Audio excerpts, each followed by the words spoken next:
When we think about what God has done for us, we think about how, our world lived in sin, that there was this problem of all the way back from Adam and Eve, that there was this deprivation we experienced with God. We had lost divine favor. This was not something, people sometimes wonder, it's just a point of clarification. Sometimes when we talk about original sin, people think, well, I didn't commit that sin, so why am I held responsible for it? Well, it's because it's not about so much a sin that is committed, it's what we are deprived of. Because of the fall of Adam and Eve, the world lost that favor with God. The world had turned away from God. They had lost that gift of divine life that God shared with them in the garden.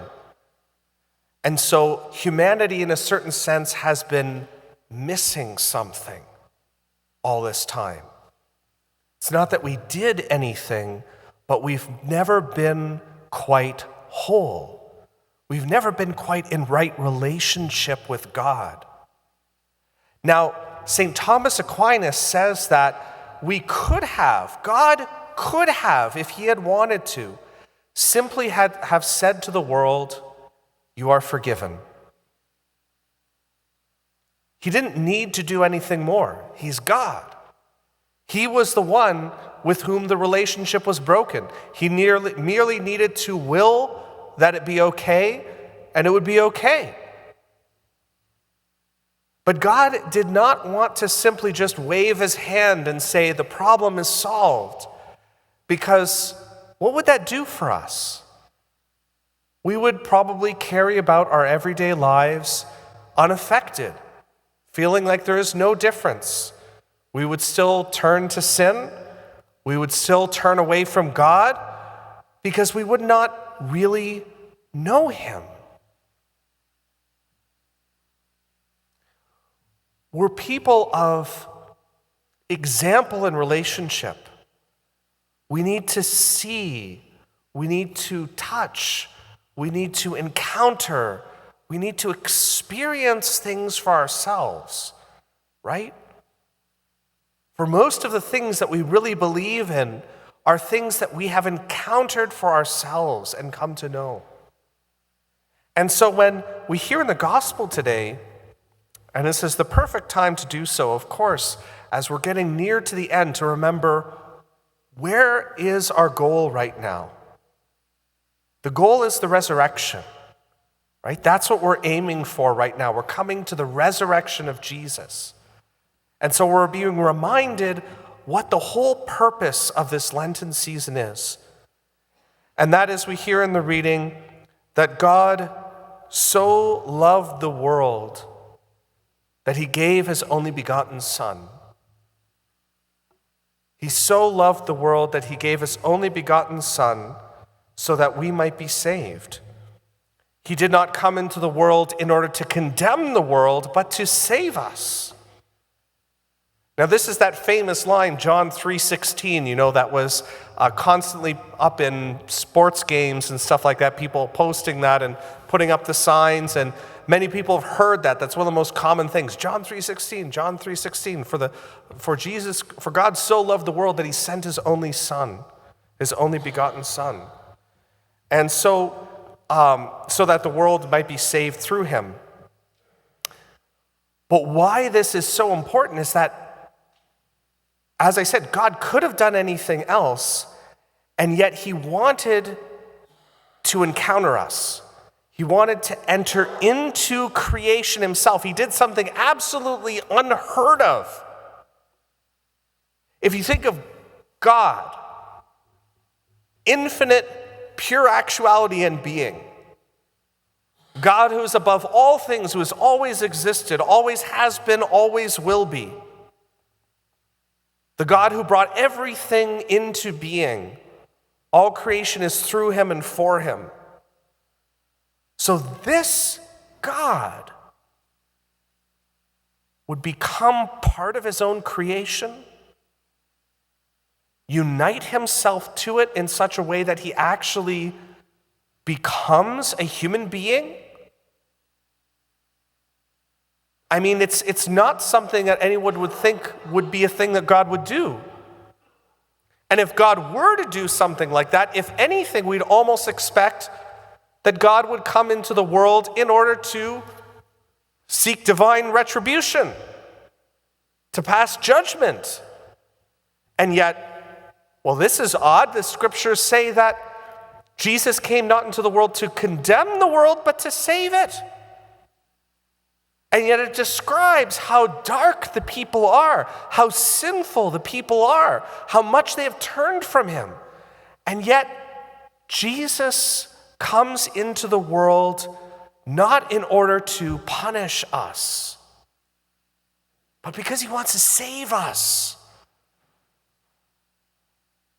He wants us to know him, to experience him. That when Adam and Eve had lost that divine favor where God walked among them, he wanted to walk among us again, quite literally, to walk among us,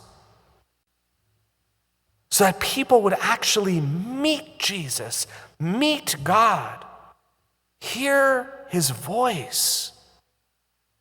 Countless people being healed by him, reconciled through his words, set free from demons, all kinds of things that God did. And then for him to even leave behind the great gift of the Eucharist so that future generations would continue to encounter that real presence of God. That he would be right here with us, that he is right here with us in that tabernacle, on this altar, in our hands, on our tongues, as we receive him. All of this is because God didn't want to simply say, you're forgiven, I just want to technically deal with the problem. It's like any loving parent, right? You wouldn't just, if there's a big issue, if there's a big conflict with your children, and same with any kind of relationship, if you have a major rift, a significant rift between you and someone else, sure, you can on your own just say, oh yeah, I forgive it, no problem. But is that going to fix the relationship? Is that going to incline necessarily that person to return to you? They might need to hear it. They might not even believe it. So even could be better is to show it. I heard of, and I think I shared this example once before here, I think so, an example of a priest who was living during the whole, goodness, the name's escaping me for some reason, but there was a huge genocide that he had to endure. And he found out who was the person who had given the order to kill his family. And he went to that man and he told him he forgave him. He knew that he was the one who gave the order on his parents and his family. And he said, I forgive you. And then he heard that that man had a son who was struggling to get through school, that they weren't financially secure, weren't able to help pay for his education. So he paid for it. And then that man who received that forgiveness, he was so deeply moved and converted because he saw, who does that? Who does that? How undeserving am I? And yet he would show such love for me. He would be willing to extend such tremendous kindness to me who has done something unforgivable. And that's where we're at. If we see what God has done, We hear in the scriptures, we get to hear that living word, and not to say, we should never say, well, I wasn't there, I didn't get to experience Jesus face to face. Live the word. Let it speak to your souls. As we come and approach to the Easter Triduum, and we get to hear in a couple Sundays the reading through of the Passion of the Lord, to think and pray through, wow, this is what Jesus did. This is what God did for me. Because he wanted me to witness and experience and know how far he was willing to go. Not just to enter into this world, but that he would give his life for me. That God would be willing to experience death. God would be willing to experience suffering. God, who experienced, knew no suffering, knew no death, took on a new experience so that we could see that he's not a God far removed, but a God who is near, God who is close to us. God sent his only Son into the world so that we might be saved through him. His only begotten beloved Son. That's what we're going towards. That's what we're remembering, because as we march forward through towards the Easter Triduum, finally with the capstone of the Easter Vigil, we get to hear all of those beautiful readings of salvation history unfold. We hear the great story of how God has been relentlessly pursuing us.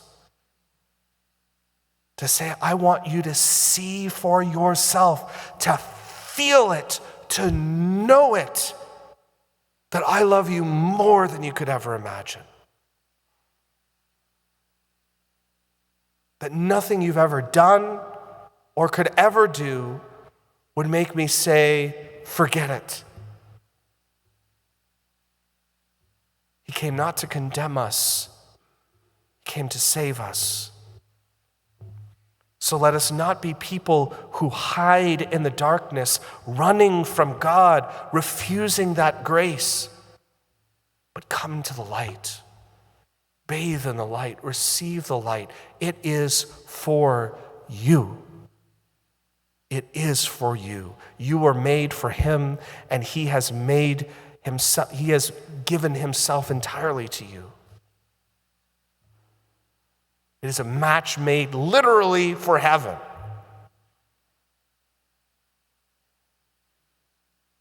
For God so loved the world that he did not condemn the world. He sent his Son into the world in order that the world might be saved through him.